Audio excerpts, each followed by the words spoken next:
Hello everyone, welcome back to TeacherTube online science video channel.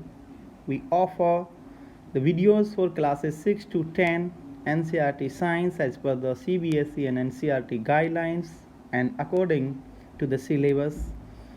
I would like to request you all to like and subscribe the channel for more such videos. I hope you like the videos, and if there is any suggestion, please comment in the comment section. So let me know whether you want to have some improvement in the videos. Okay, without wasting your time, let's start.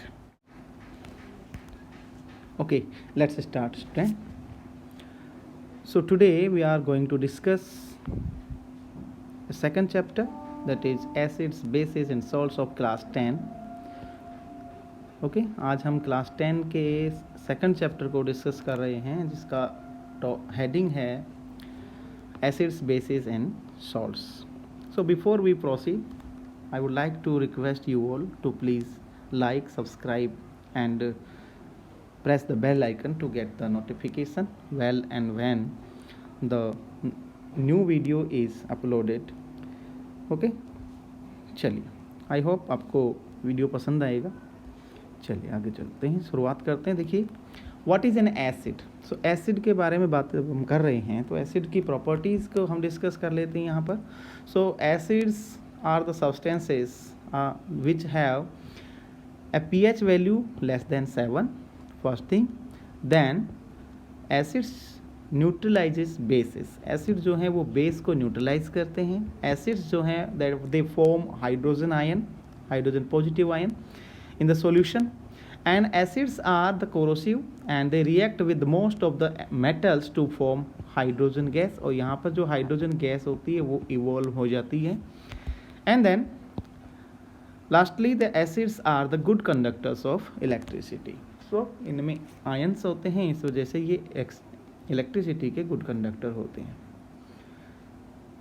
Now acid जो है ions generate करते हैं, इसका example यहाँ पर हम देख लेते हैं. जैसे कि नाइट्रिक एसिड हमने यहाँ पर लिया, इसको वाटर के साथ जब हम रिएक्ट करवाते हैं तो यहाँ पर एक हाइड्रोनियम आयन जनरेट होता है जो कि पॉजिटिव आयन होता है. ठीक है, सो इस तरह से हम देख सकते हैं. Now when we talking about the acids, so we have two types of acid. One is strong acid and the weak acids. Okay, so अगर हम इसको डिस्कस करें टाइप ऑफ एसिड्स के हेड में, then we will get weak acid and the strong acid. अब ये week क्यों होगा कोई एसिड और कोई एसिड जो है स्ट्रॉन्ग क्यों होगा, उसके बारे में बहुत ही इजीली हम इसको समझ सकते हैं. Weak acids do not ionise completely. देखो, आयोनाइज तो होंगे, वीक एसिड भी आयोनाइज होगा और स्ट्रॉन्ग एसिड भी आयोनाइज होगा, लेकिन वीक एसिड जो है वो कम्प्लीटली आयोनाइज्ड नहीं होता है, जबकि जो स्ट्रॉन्ग एसिड है वो कम्प्लीटली क्या हो जाता है, आयोनाइज्ड हो जाता है. फॉर एग्जाम्पल, वीक एसिड की बात करें तो एसिटिक एसिड है, बोरिक एसिड है एंड फॉस्फोरिक एसिड है. These are some of the examples of weak acids. Okay, then if we are talking about the strong acid, then we have hydrochloric acid, then nitric acid and sulphuric acids. So these are the strong acids.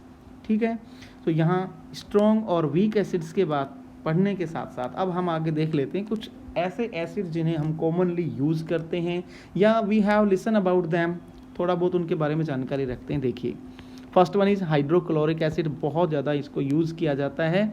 इसके अलावा इसके industries use के अलावा this is in our stomach also. हमारे acid stomach में भी acid बनता है और वो एसिड होता है हाइड्रोक्लोरिक एसिड ही होता है, जो बैक्टीरियाज को किल करके हमें किसी प्रकार के इन्फेक्शन से बचाता है.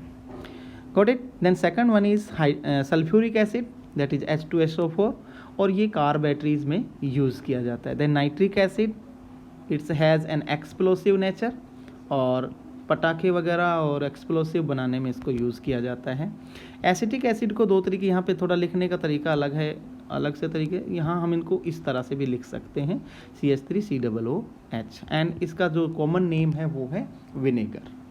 देन कार्बोनिक एसिड जो होता है, इसका दूसरा नाम होता है सोडास, इसको H2CO3 के लिए लिखते हैं. एंड फास्फोरिक एसिड जो फ्लेवर्स के लिए यूज़ किया जाता है, और H3PO4 इसका फॉर्मूला होता है. ठीक है, जो आप पेप्सीज में यूज़ करते हैं वहाँ पर आपको फॉस्फोरिक एसिड मिलता है, ठीक है, जो अलग अलग फ्लेवर जनरेट करने में काम आता है। चलिए अब बात कर लेते हैं हम बेस की। तो base is a substance which has a pH value greater than 7। Basis जो होंगे उनकी जो pH वैल्यू होगी वो होगी 7 से ज़्यादा, means more than 7। They feel slippery when we touch them. तो जब हम टच करते हैं, जैसे साबुन है, देखो साबुन की नेचर जो है वो बेस है, तो साबुन को जब हम टच करते हैं तो वो स्लिपरी स्लिपरी फील होता है ना, थोड़ा चिकना चिकना फील होता है, दैट इज़ इनकी प्रॉपर्टी है। Then dissolves fats and oils, और इसीलिए फैट और ऑयल को ये डिजोल्व कर लेते हैं, इसीलिए साबुन में बेस को यूज़ किया जाता है। Usually forms hydroxide ion, so hydroxide ion ये बनाते हैं, ठीक है। And lastly they neutralize acids. देखो एसिड न्यूट्रलाइज करता है बेस को, then base will neutralize the acid. So ये अपोजिट एक दूसरे के साथ नेचर के साथ में रिएक्ट करते हैं। आगे देखते हैं। सेम वे जैसे कि हमने देखा एसिड्स में भी टाइप थे कि स्ट्रॉन्ग एसिड और टाइप्स ऑफ बेसिस। तो ये भी दो टाइप के हैं, weak bases and strong bases. वही बात देखिए यहाँ पर, वीक बेसिस क्या होंगे, जो कम्प्लीटली आयोनाइज्ड हो जाएं, है ना, नहीं हो वो वीक बेसिस होंगे, और स्ट्रॉन्ग बेस वो होंगे जो कम्प्लीटली आयोनाइज्ड हो जाएंगे। एग्जाम्पल यहाँ पे दिए हैं ammonia, potassium carbonate, then sodium carbonate, ये कुछ वीक बेसिस के एग्जाम्पल्स हैं। स्ट्रॉन्ग बेसिस में हम बात करें, सोडियम हाइड्रोक्साइड बहुत स्ट्रॉन्ग एक बेस है, then sodium phosphate, barium hydroxide and calcium hydroxide भी स्ट्रॉन्ग बेस की कैटेगरी में रखे जाते हैं, और हम इनको इसी तरीके से स्टडी करते हैं। इसके बाद बात करें हम तो कॉमन बेसिस जो हम डेली यूज़ में लेते हैं, जैसे हमने एसिड्स को पढ़ा कि कॉमन एसिड्स जो हम यूज़ करते हैं घरेलू डेली लाइफ में, ऐसे ही हम बात करते हैं कॉमन बेसिस की। So first of all NaOH, that is sodium hydroxide, और ये सॉप्स में काम आता है, ड्रेन क्लीनर के रूप में भी इसको यूज़ में लिया जाता है। देन मैग्नीशियम हाइड्रोक्साइड है, ये एंटासिड के रूप में इसको यूज किया जाता है, जब कभी एसिडिटी ज़्यादा हो जाती है तो इसको यूज़ करते हैं, इसको मिल्क ऑफ मैग्नीशिया भी बोलते हैं, ठीक है। देन एल्यूमिनियम हाइड्रोक्साइड है, ये भी एंटासिड के रूप में यूज़ होता है, और जो आप डिओज यूज़ करते हैं, डिओड्रेंट्स यूज़ करते हैं, उनमें भी एल्यूमिनियम हाइड्रोक्साइड का यूज़ किया जाता है।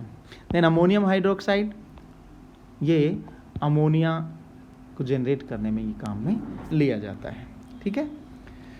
सो ये कुछ कॉमन बेसिस के बारे में हमने डिस्कस किया। अब एक नज़र डालते हैं पीएच स्केल पर। पीएच देखिए यहाँ पर एक पीएच वैल्यू अगर हम लिख के चलें यहाँ से यहाँ तक, और यहाँ 0 से लेकर और पीएच वैल्यू को लेकर चलते हैं 14 तक, तो मिडिल में आएगा 7।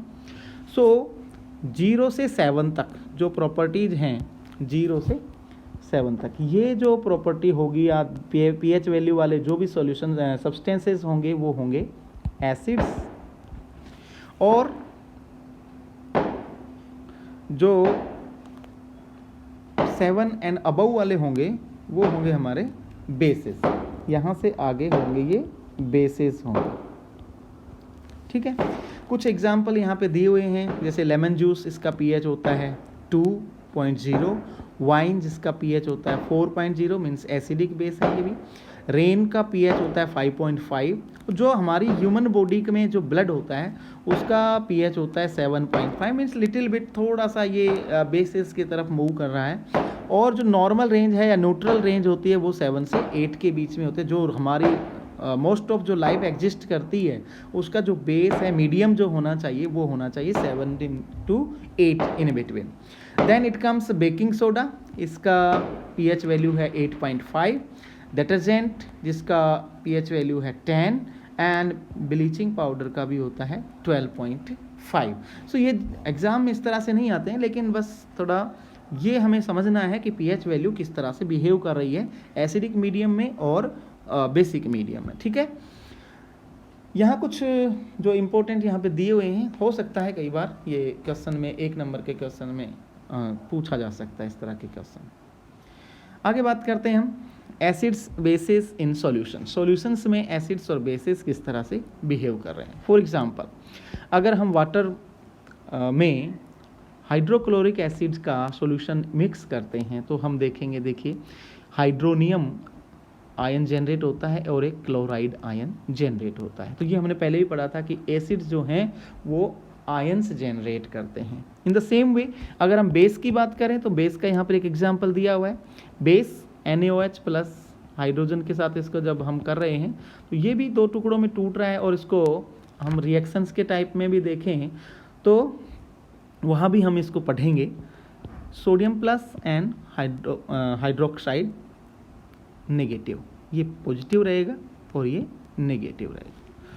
मोर हाइड्रोक्साइड आयन, जितने ज़्यादा हाइड्रोक्साइड आयन होंगे उतना ही ज़्यादा वो बेसिक नेचर का सॉल्यूशन होगा।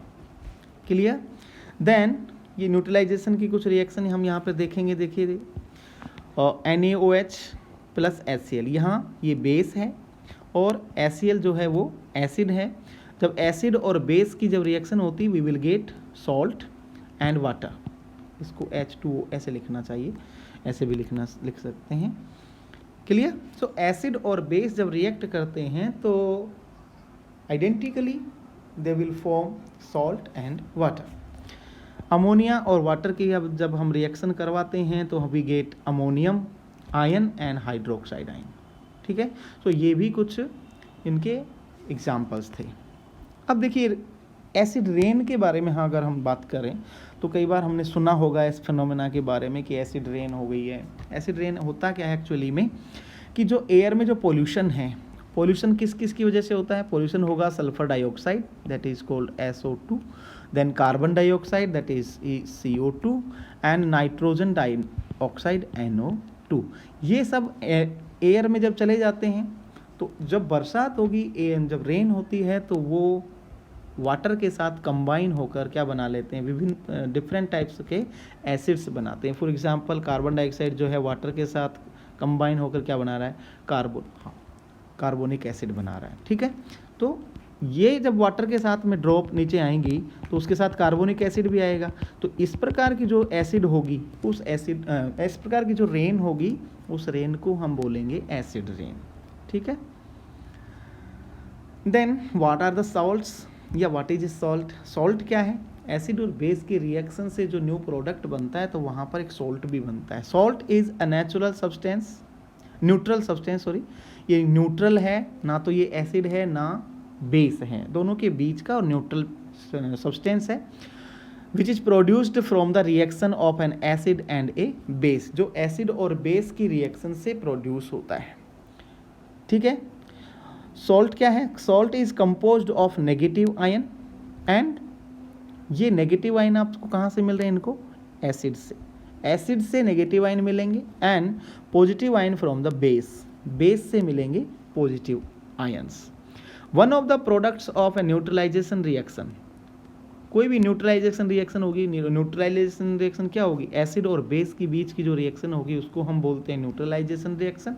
तो जब भी न्यूट्रलाइजेशन रिएक्शन होगी तो वहाँ एक प्रोडक्ट के रूप में सॉल्ट बनता है। For example potassium chloride, magnesium sulphate and sodium phosphoric acid. ठीक है, सो हियर न्यूट्रलाइजेशन रिएक्शन के बारे में हमने वैसे देख लिया है, फिर भी थोड़ा सा। A neutralisation reaction is the reaction of an acid with a base to produce salt and water. For example sulphuric acid जब सोडियम हाइड्रोक्साइड के साथ रिएक्ट करता है तो यहाँ जो नेगेटिव आयन है वो यहाँ पर आ गया सॉल्ट में, ये क्या है, एक सॉल्ट बन गया एंड वाटर इसके साथ में निकल, तो ये आइडेंटिकल एक रिएक्शन बन गई। जब भी हम बात करेंगे न्यूट्रलाइजेशन तो वहाँ वाटर बनना है और एक सॉल्ट बनना है। Okay, digestion and pH. Digestion में पीएच का क्या रोल है, थोड़ा सा इसके बारे में हम देख लेते हैं। Digestion process by which foods are broken down into simpler substances. Digestion में क्या होगा, जो फूड है उसमें जो सब्सटेंस हैं उनको सिंपलर सब्सटेंस में ब्रेक डाउन किया जाता है।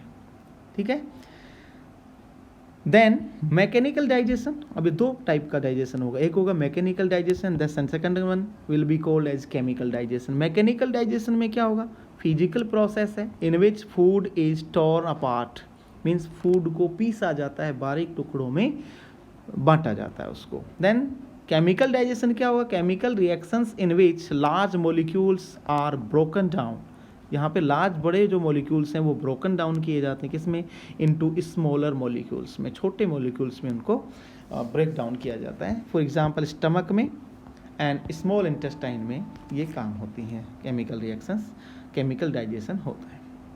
पीएच इन डाइजेस्टिव सिस्टम, डाइजेस्टिव सिस्टम की बात करें तो वहाँ पीएच की क्या वैल्यू है, देखिए, mouth have a pH value of around 7, saliva contains amylase enzyme, an enzyme which begins to break carbohydrates into sugar. तो जो कार्बोहाइड्रेट्स का जो डाइजेशन है वो माउथ से शुरू हो जाता है, और ये हमारी सलाइवा में जो एमाइलेज है, ये आप लेसन नंबर 6 में भी पढ़ेंगे, लाइव प्रोसेस से इसमें डाइजेशन सिस्टम में भी इसको और ज़्यादा डिटेल से पढ़ेंगे। स्टमक में जो पीएच होता है वो अराउंड 2 होता है, क्योंकि वहाँ पर हाइड्रोक्लोरिक एसिड है, इसलिए पीएच जो है 2 के अराउंड होता है। Proteins are broken down into amino acids by the enzyme pepsin, pepsin enzyme को काम करने के लिए एसिडिक मीडियम की ज़रूरत है, और यहाँ पर पेप्सिन एंजाइम जो है प्रोटीन्स को ब्रेक डाउन करता है, किसमें, एमिनो एसिड्स में। स्मॉल इंटेस्टाइन का पीएच जो है अराउंड 8 होता है, और मीन्स बेसिक मीडियम लगभग। मोस्ट डाइजेशन यहीं पर ख़त्म होता है, and small molecules move to blood stream towards cells that we use them, okay, और वो हम यूज कर लेते हैं। तो डाइजेस्टिव सिस्टम में भी हमारा रोल समझ में आ गया, एसिड और बेसिस का कहाँ कहाँ रोल्स हैं वो हमने देख लिया। तो इसके साथ ही एसिड, बेसिस और सॉल्ट से रिलेटेड ये जो चैप्टर है, आई होप आपको समझ में आया होगा, और इसके कुछ जो एक्सपेरिमेंट्स हैं, कुछ एक्टिविटीज़ हैं, वो आपको पर्सनली किसी और वीडियो में, नेक्स्ट वीडियो में मैं आपको लैब में लाइव करके दिखाऊंगा कि जो जो रिएक्शन आपकी बुक में दी हुई है वो सभी रिएक्शंस को और उनके रिजल्ट्स क्या आ रहे हैं, उन रिएक्शन और रिजल्ट्स को मैं आपके सामने करके दिखाऊंगा। सो आपको बहुत अच्छा लगेगा। So be with me till then, तब तक के लिए आप अपना ध्यान रखिए और